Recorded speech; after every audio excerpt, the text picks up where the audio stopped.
It is 7:04, so if you're heading to get gas this week, you may notice the prices have slightly dropped. Gas prices actually well below the record highs we hit earlier in the year. Although we aren't seeing the largest impact in southern New England compared to other parts of the country yet. Dana Casulo live with more on the regional differences in those prices. Today, AAA reports the national average for a gallon of regular is $3.40. In Rhode Island, the price is 20 cents higher per gallon. And a month ago, the price for regular in Rhode Island was $3.83, so we're starting to see it drop slightly.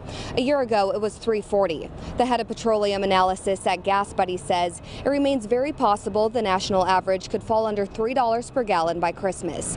There has also been a drop in diesel prices, which this week will fall back under $5 per gallon and could soon fall to the lowest level since March. However, despite all the good news about fuel prices, there may be some concerns coming as the price cap on Russian oil kicks in.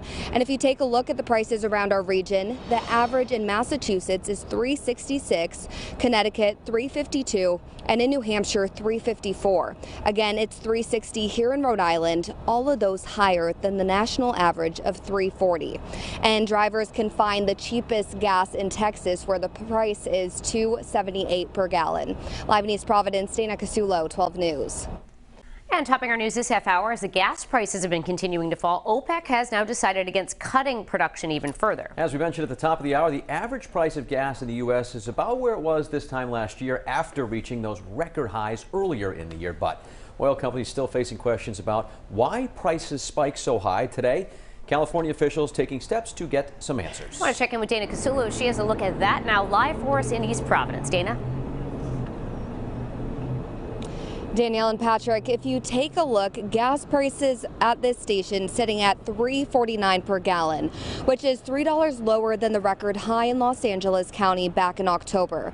As of this morning, the average price in California, according to AAA, is $4.77. Today, Governor Gavin Newsom is starting a special session to establish a profit cap on the oil industry. Consumer Watchdog pushed the governor's office hard for this plan. Western State represents the big five oil companies in front of the state. It says the high prices are not a result of greed or gouging, but a legislative problem. The costs we see in California are about our market conditions, public policy, and the high cost of doing business in California. All things that the government, the legislature, the governor can take a look at and help solve for consumers. Oil companies reported billions in record profits this year, too. Some made 500% to 1,700% more than last year. Live in East Providence, Dana Casulo, 12 News.